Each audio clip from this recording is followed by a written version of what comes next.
Licence के मामले में आजीवन कारावास की सजा सुनाई गई है। 1990 का यह मामला था जिसमें मुख्तार अंसारी पर फर्जी शख्स लाइसेंस बनवाने का आरोप था और इसमें ये मुख्तार अंसारी को दोषी पाया गया था कल, और अब आज उनको आजीवन कारावास की सजा सुनाई गई है। तो एमपी एमएलए कोर्ट ने मुख्तार अंसारी को आजीवन कारावास की सजा सुनाई है। तो मुख्तार अंसारी को आजीवन कारावास की सजा सुनाई गई है। 36 साल पुराने शख्स के फर्जी लाइसेंस के मामले में सजा सुनाई गई है।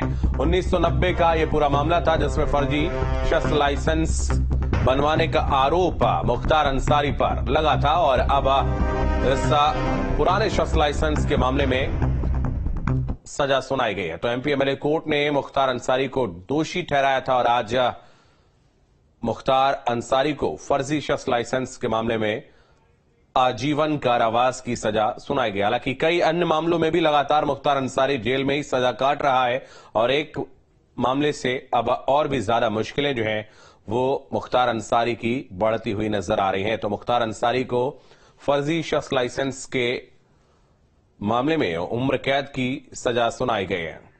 सुशांत हमारे सहयोगी अधिक जानकारी के लिए इस वक्त हमारे साथ जुड़ रहे हैं। सुशांत, आजीवन कारावास की सजा सुनाई गई मुख्तार को।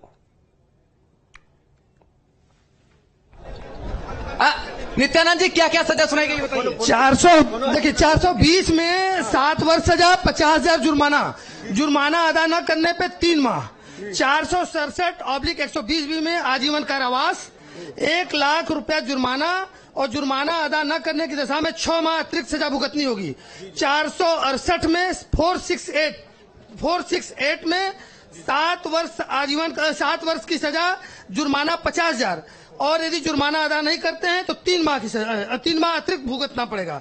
और 30 आर्म्स एक्ट में 6 माह की सजा, 2,000 जुर्माना, यदि जुर्माना अदा नहीं करते हैं तो 1 सप्ताह। इस प्रकार मुख्य बात इसमें यह है कि 467/120 में आजीवन कारावास की सजा सुनाई गई है और कुल 2,02,000 रुपया जुर्माना आयत किया गया है और जुर्माना न देने पे 3, 6, 3, 12 मतलब 1 साल 1 सप्ताह अतिरिक्त सजा भुगतनी पड़ेगी। कितना करीबन जुर्माना लगा है? मिलाकर के कितना सजा? 2,02,000 रुपया जुर्माना लगा है और इसमें जो है जो 467 जो सबसे बड़ी धारा थी जिसमें मैक्सिमम पनिशमेंट, इस प्रकार हम कह सकते हैं कि 467 में जो है जब कोई व्यक्ति किसी फेक डॉक्यूमेंट को असल की तरह जानते हुए इस्तेमाल करता है तो 467 का इंग्रेडिएंट बनता है, मतलब 467 धारा बनती है। मतलब किसी फोर्स डॉक्यूमेंट को, जैसा कि उन्होंने जो फर्जी लाइसेंस लिया उसको असल की तरह इस्तेमाल किया तो 467 के इंग्रेडिएंट के तहत उनको, और चूंकि इसमें 120 भी जुड़ा हुआ, मतलब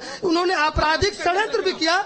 इसलिए जो है इस प्रकार कोर्ट ने जो सुबह बहस हुई थी और जो उनके डिफेंस के लॉयर ने कहा था कि उस वक्त वो 20-22 साल के वकील ने क्या कहा, मुख्तार के वकील ने हुई थी, उन्होंने 2 चीजें कही थी कि 20-22 साल की उम्र थी जब उन्होंने 86-87 में यह अपराध किया था। और चूंकि जो सीबीसीआईडी के एडवोकेट महोदय थे उन्होंने कहा था कि इन्होंने सॉवरेनिटी का दुरुपयोग किया, मतलब ये एमपी एमएलए रहते हुए इन्होंने इस प्रकार का अपराध किया जो समाज को बहुत ही गलत मैसेज गया। तो उस पर श्रीनाथ त्रिपाठी जो उनके वकील थे उन्होंने कहा कि उस वक्त जब सजा हुई थी वो मात्र 20-22 साल के थे और एमपी जो एमएलए जो बने वो 35-36 साल के में बने हैं।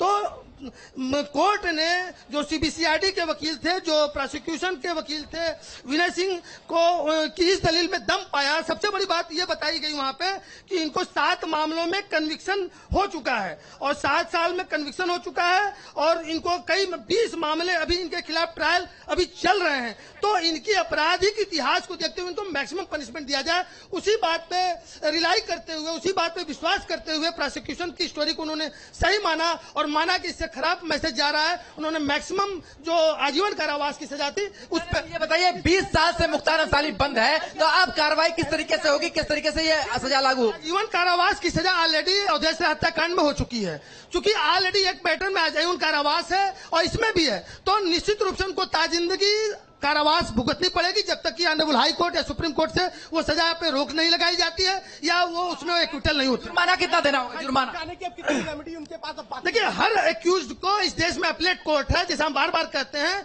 और honourable high court, honourable supreme court का साहब